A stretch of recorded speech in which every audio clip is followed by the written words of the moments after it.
and welcome back to Let's Play Breath of Fire 2. Last time, we reached the town of Capitan, and I decided to engage in some level grinding before heading on to the next dungeon.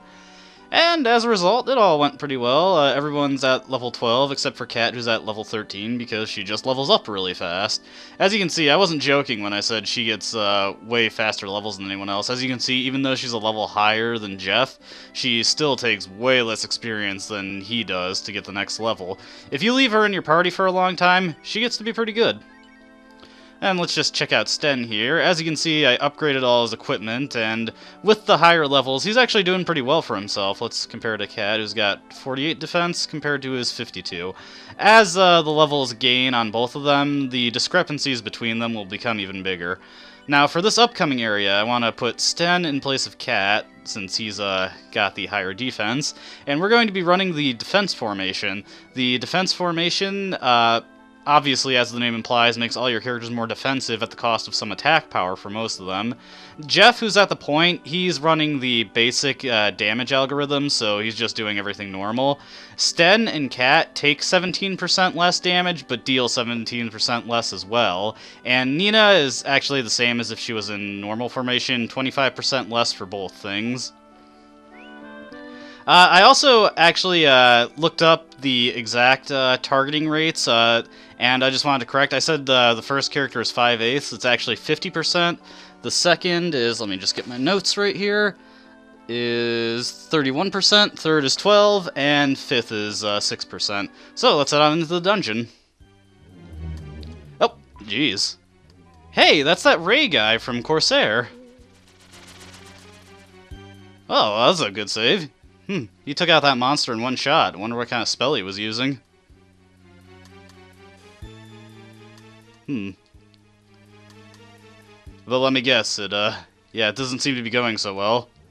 Actually, it looks like you got multiple monsters on the loose.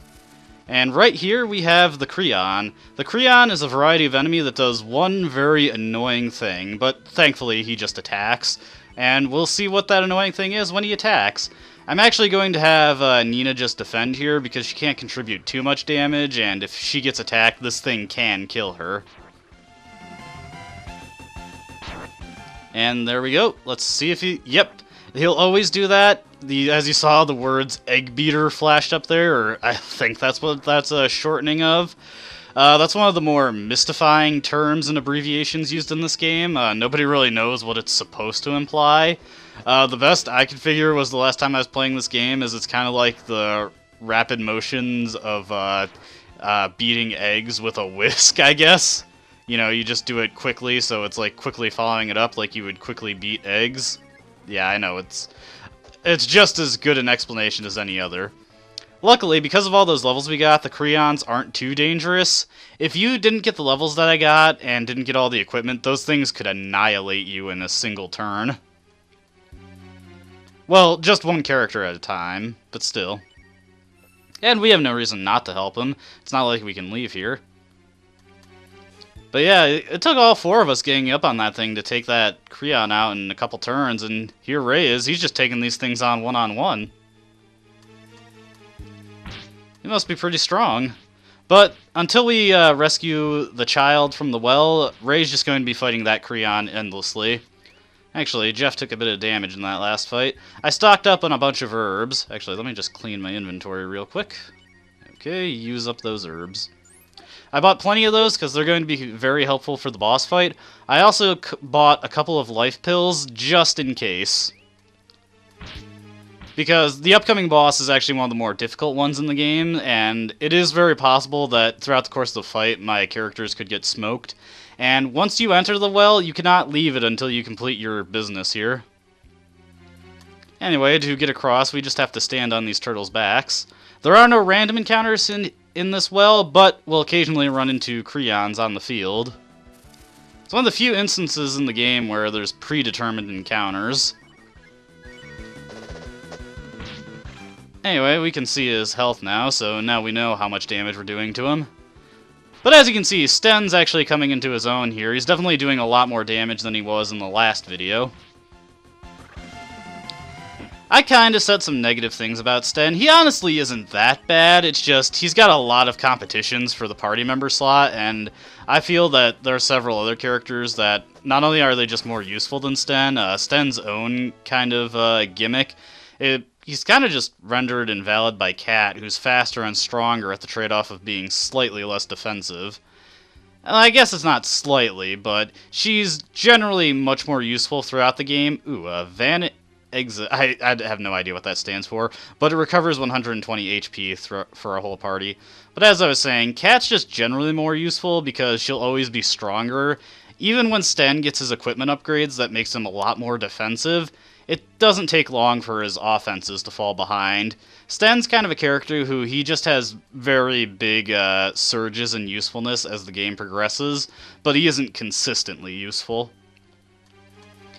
Incidentally, I actually have the same opinion of Nina, who she's useful in certain parts of the game, but kind of dead weight in others. But unlike Sten, Nina isn't really competing with anyone of the main 8 characters for a role on the party. She's pretty much the only dedicated mage character that we get under normal circumstances.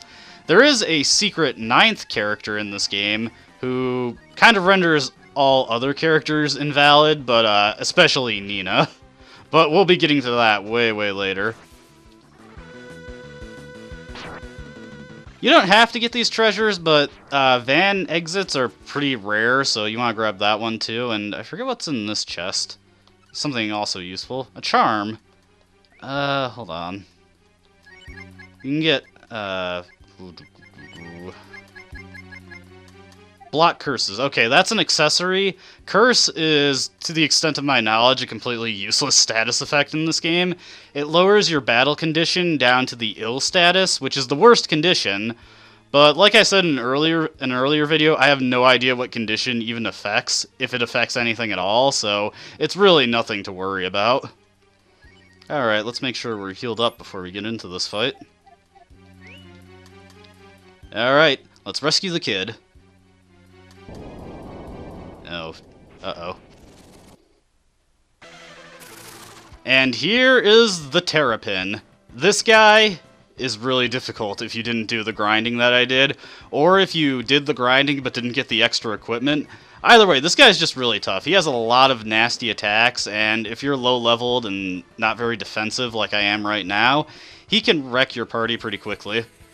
The bright side is that 3 of my characters are faster than he is, so I can get in healing items before he does most of the damage he can do. Now that he did just there, that's basically his melee attack. That's the best thing you can hope he does, because you can counterattack it, it doesn't do as much damage as his other stuff. I should show off some of Sten's spells. He's got Spark, which is completely useless for him. He's also got Bomb. This is a wind-type spell. It uses 6 AP, so he can only use it 3 times right now. Terrapin is not weak to anything, at least not anything that we would have at this point, so it doesn't really matter which spells you use. I think Tornado is slightly stronger than the other 4 AP spells, but I don't know. Here's his other ability, Brainwave. He controls a party member and forces them to launch an attack on somebody else. As you see, it causes them to do the attack even if they already took their turn. If they haven't taken their turn when they're hit with Brainwave, then they don't get to take it when it comes around. The only person who has to worry about that, though, is Jeff. I better do Cold instead, it's slightly more AP efficient. Now, I could do more damage to him by, like, using Scramble Formation, but that would also mean I take more damage, and I don't really want that. Ah, here it comes. Fire Breath. Yeah, this hurts. And this is why you're going to want all those herbs. Now, I believe breath spells actually use your wisdom stat when defending against them, I think. The only other thing your wisdom stat seems to affect is stuff like instant death spells. But there are other ways around that than having high wisdom. And honestly, there isn't too many ways to boost your wisdom for most of the characters. It's generally just a thing, either a character has high wisdom or they don't. Anyway, he usually doesn't use Fire Breath multiple times in a row, But if he does, you definitely want to heal up before he gets the chance to. Looks like Jeff is going to lose his turn. Now, because I'm in defense formation... Oh, he attacked himself. I guess that's irrelevant. But because I'm in defense formation, that won't be as bad as it could be. If I was in, say, normal formation, where he was getting that 30% attack boost, that would be pretty bad. You actually don't really need to heal up your main character after every time you get hit with a party-wide attack. He's the one who can most safely endure 2 of those. Honestly, I don't mind it when he uses Brainwave. It works most of the time, but it's really just a nuisance, especially since most of my characters are faster than it. I'll hit Jeff with another herb. I did actually try attempting to use Cat's Dare to try and override his attack pattern, but as I found out, it really doesn't work on this boss. Dare itself is actually not too terrible of an ability. There are numerous occasions where I would think that it would be very useful to prevent an enemy from attacking certain characters. The problem is that Wisdom is much more useful for enemies. They tend to have very high Wisdom stats, which allows them to overcome abilities that run checks against their Wisdom stat, which Dare is one of. If I could just keep this guy from doing anything but regular attacks by using Dare, I would totally do that because it makes the fight a lot safer. But unfortunately, Dare just doesn't work on him because his Wisdom is too high. Same goes for Nina's debuff spells, but I think characters or enemies' resistance to debuffs is actually independent of their Wisdom stat. I think it runs off a separate statistic that only enemies have. Actually, only Cat should need to heal herself. Cat and Nina should heal themselves here. Mostly because Nina could still get destroyed by his physical attack, and Cat, she just has low HP. One thing I didn't mention about spells is that they can actually get critical hits and deal damage much more than their usual range. It doesn't happen too often. Some spells seem to do it more often than others, actually. We've been beating on this guy pretty hard. He should be going down soon.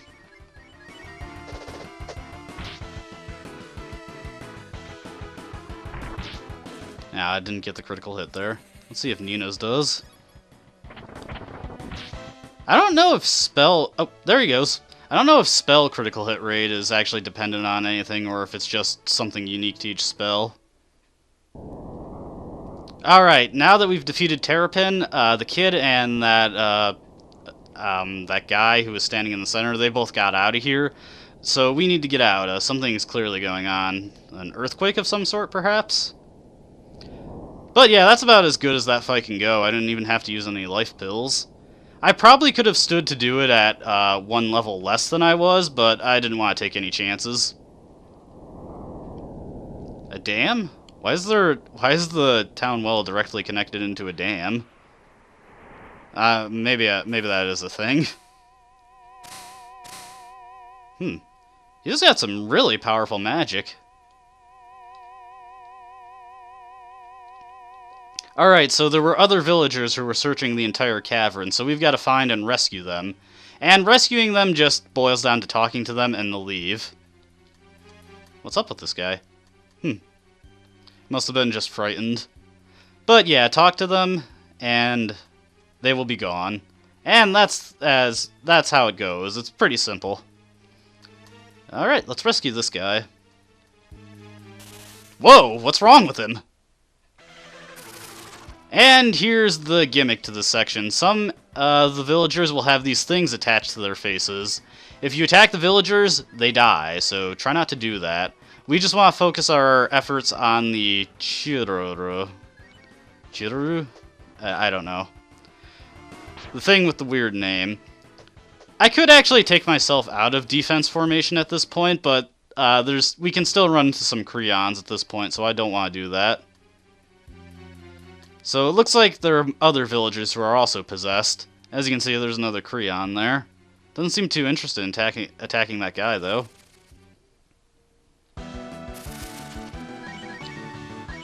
And we'll just do the same thing here, just have Nina defend. She didn't get any levels or anything, so this thing could still potentially kill her if it decides to focus on her. But as you can see, Jeff's actually got really good defense there. He's taking more than everyone else just due to the modifier applied to him, but he's still taking less in terms of just pure numbers. There's probably a better way I could explain that. Even though he doesn't have any kind of modifier reducing the damage he's still taking less than all the other characters. There we go. One thing that is actually kind of nice about if you get hit with an egg beater attack is that you can actually counter both of the attacks if either of them actually activate a counter attack. Alright, let's use some herbs real quick. Just, if you need healing, just go nuts with healing herbs. They're so cheap, you can just keep getting more and more of them. Well, I guess this explains why the Creon wasn't attacking this guy. Let's just get this thing off his face. Yeah, as you can see, very low HP monsters. Nothing to worry about. And also, as you notice, the battle ends as soon as the monster is killed, so you don't have to worry about, oh, my attack is going to hit the villager now. Alright, yeah, we already went that way. Well, alright, I already can't remember, so I'm just going to check again. Yeah, we already went this way. Sorry. Alright, let's get out of here. As you probably noticed, there's another cavern we could go through on this side. Is this guy possessed? Yep. You know, I remember this guy not being possessed last time I played the game, but I'm probably just remembering that wrong. It would be kind of interesting if, like, every time you played, different villagers were possessed. That was the weirdest way you could have put that. Oh. Yeah, this Creon you actually don't have to fight, I just kind of blundered into it. But, thankfully, critical hits make this go by so much faster. Especially when I keep getting them like that. And counterattacks, too. Finally, something is going my way today. And we'll just auto-battle. There we go. See, nothing too bad. Actually, we did get a good amount of experience so far. How close is anyone to a level up? Jeff is close. Cat is close. Sten and Nina still got a bit of a ways to go. And another Creon. May as well take these things out. I mean, I've got an ironclad strategy for defeating these things. And that just involves having my 3 characters attack and my other character defend. Ah, so it looks like, yeah, you can't, enemies don't always get the egg beater attack, but they usually do, so don't just hope that they don't. Yeah, the last time I played this game, I didn't do any of the grinding that I did or getting the equipment, and when I got in here, those things, every time, no matter who they attack, it was just 2 shots.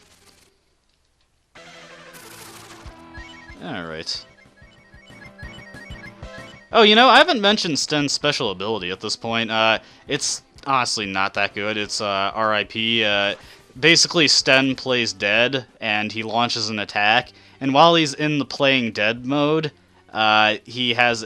Ribabu. He has a much lower chance of being attacked. So I think the way it works is he gets the lowest chance of being attacked, and then it just goes to the whoever's next in line after him for his hit chance.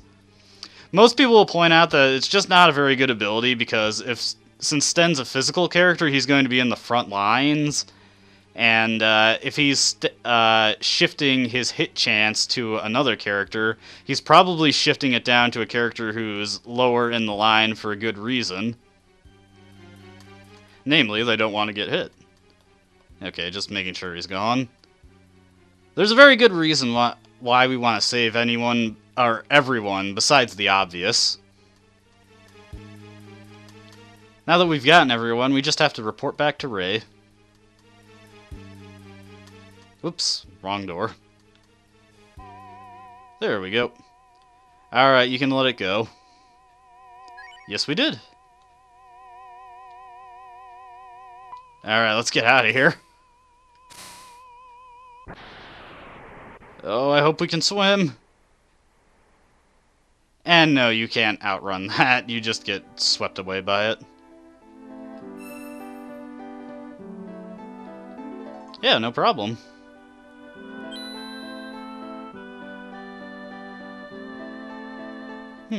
What's the blessing?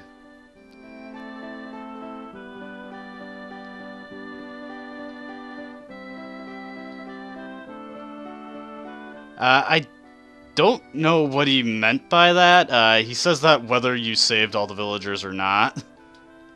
But let's, yeah, that's weird. Why was there a monster like that in the well? Yeah, well, at least everyone got out okay. But we'll call it here for that video. When he said the place where the members meet, he means all the way back at the hideout. And yes, we do have to walk back there. But I'll take care of that in the next video, and we'll see what the blessing of St. Eva that we're getting is, and trust me, it's a pretty good one.